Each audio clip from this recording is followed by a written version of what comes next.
आज दिवस 12 मी नाशिक रोलवाला. चला तर आपण चाललो आता शॉपवर पुढे कलर द्यायचं काम चालू आहे. तर आपण लेट आलेलो होतो त्यामुळे पहिलेच ऑलरेडी थोडं कलर दिलेला गेलेला होता.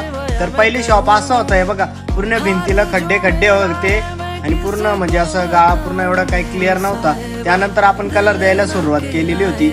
मग मी आलो त्यानंतर मस्त काउंटर बाहेर काढलेले होते पूर्ण आणि मग मस्त असा कलर द्यायचं काम चालूच होतं.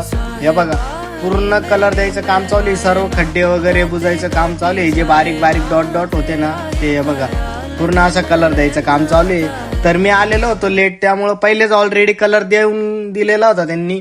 तर मग हा पहिला हात मारलेला होता त्यांनी कलरवर. त्यानंतर हे बघा मग फायनली आपला पूर्ण गाळा क्लीन झालाय. पूर्ण कलर दिल्या गेलेला आहे. मस्त आहे बघा पूर्ण एकदम क्लीन, कुठंच काही दिसणार नाही आता तुम्हाला. पूर्ण गाळा क्लीन होऊन गेला आहे बघा. मस्त असा कलर दिला आहे.